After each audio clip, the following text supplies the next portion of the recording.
Oke,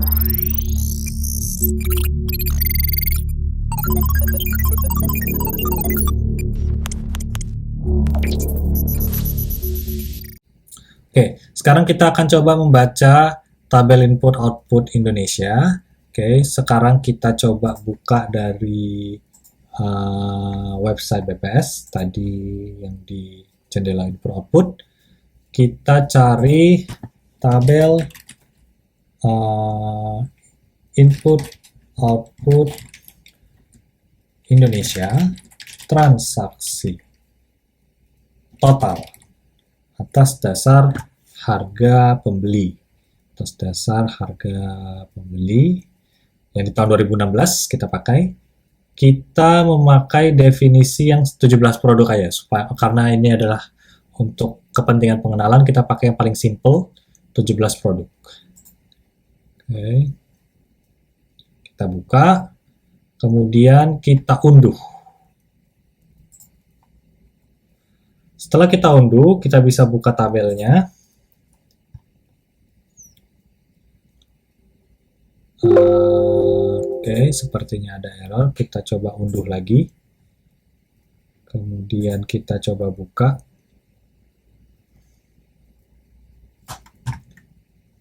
Ya, beginilah bentuk tabel input-output yang ada di BPS, yang disajikan oleh BPS. Ini kita menggunakan definisi 17 produk, jadi ini ada 1, 2, 3, 4, sampai 17. Kemudian ke bawah juga ada 17 sektor. Kemudian karena ini tabel total, maka seperti yang saya bilang tadi, tidak ada komponen impor di sini. Jadi komponen impor tidak ada di sini. Nilai impor sudah masuk di dalam matriks transaksi antara ini yang saya blok ini. Kemudian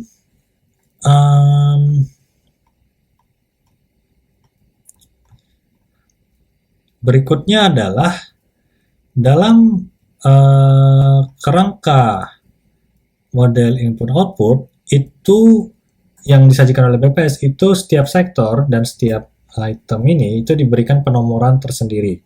Misalkan untuk input antara itu dia penggunaan input antara oleh sektor dia menggunakan nomor-nomor sektor itu sendiri. Jadi nomor 1 itu untuk sektor pertanian, nomor 8 itu untuk sektor transportasi dan pergudangan.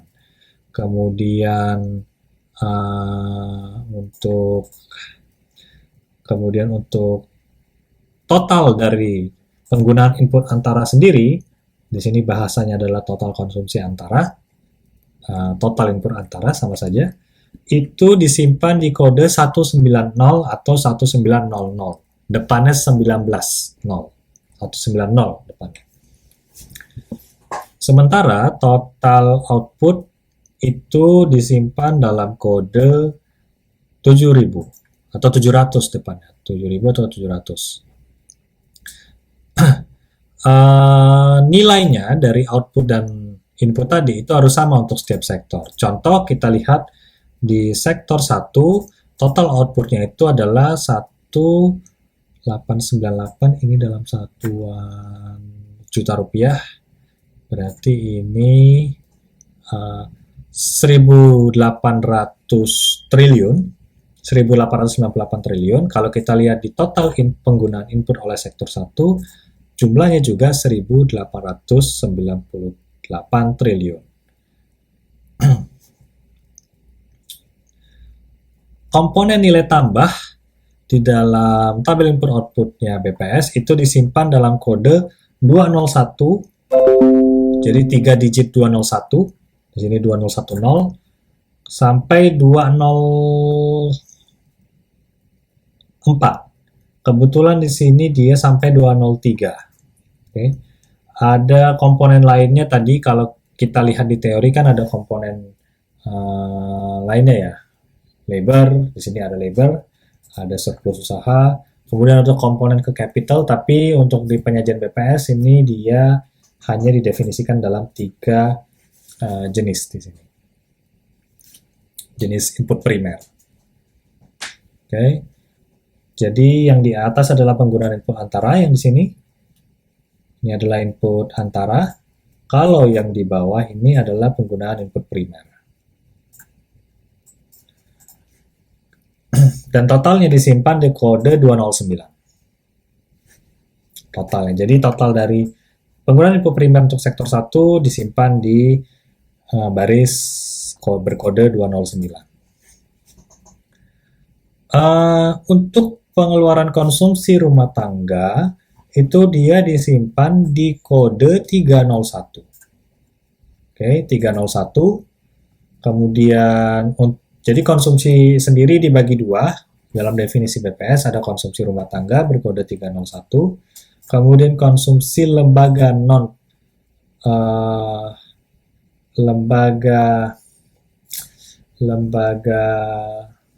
non-profit rumah tangga. Kalau saya tidak salah, saya coba cek dulu.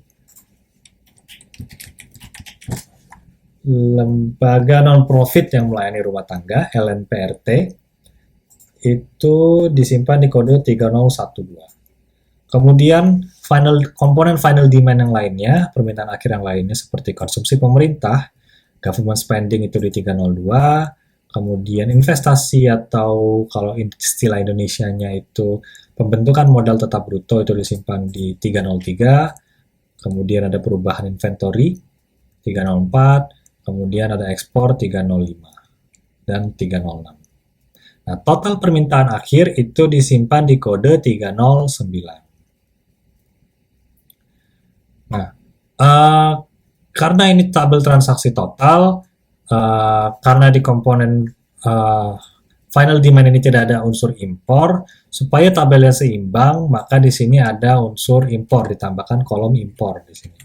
Nah, untuk tabel yang transaksi domestik yang ada unsur impornya, yang dipisah unsur impornya, nah tabel ini akan hilang, kolom ini akan hilang, kolom impor.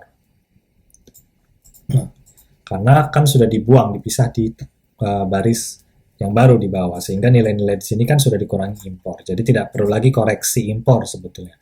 Nah, untuk tabel transaksi total itu perlu dikoreksi dengan impor. Kalau teman-teman ingat, Y sama dengan C plus I plus G min plus X min M, min impor. Nah, total impor ini kemudian dijadikan pengurang. Nanti akan dapat total output domestik untuk setiap sektor. Yang tadi disimpan di kode 7000. Nah, tadi juga kita diskusi mengenai margin. Margin perdagangan di dalam tabel transaksi atas dasar harga pembeli, atas dasar harga pembeli, margin perdagangan itu sudah tercakup di dalam di dalam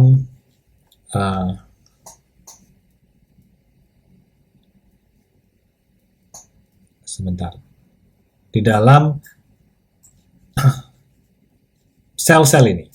Nah, tapi dalam penyusunan sendiri, margin-margin ini juga disajikan dalam kolom yang berbeda. Di sini ada margin perdagangan dan juga margin pengangkutan, yang mana totalnya disimpan di kolom 509. Nah, kalau teman-teman bisa melihat, ini kan kita punya tabel transaksi total ya. Transaksi total atas dasar harga pembeli. Tadi kan kalau misalkan kita cek aja di sektor 1. Kalau kita jumlahkan seluruh penggunaan input antara, yang mana itu jumlahnya di sini. Kemudian kita tambahkan final demand, total permintaan akhir. Nah, ini kan kita tambahkan keduanya nih. Penggunaan input antara ditambah penggunaan final demand itu nilainya adalah 2.400 triliun untuk sektor 1. Nah, itu sebetulnya adalah nilai supply-nya. Nah, ingat pada tabel transaksi yang memakai harga pembeli, komponen impor belum kita kurangi. Nah, di sini kita kurangi komponen impor. Kemudian, margin perdagangan itu jangan lupa, itu juga harus kita kurangi. Jadi kita kurangi lagi dengan margin perdagangan. Oke.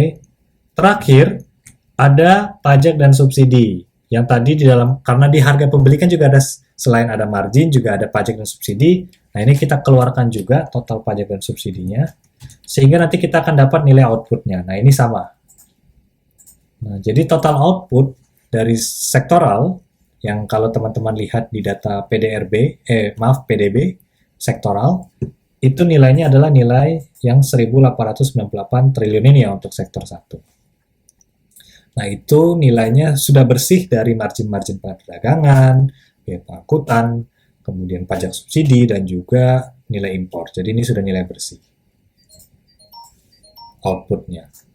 Karena kalau tidak kita kurangi akan terjadi double counting di sini.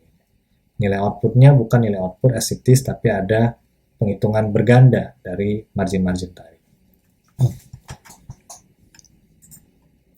Jadi kira-kira seperti itu tabel input-output penyajiannya secara ringkas, termasuk jadi kalau tadi di bagian sebelumnya kita sudah bahas mengenai secara teoritis tabel input-output itu bagaimana merekam data-data itu tersebut dalam bentuk matriks, ya kan?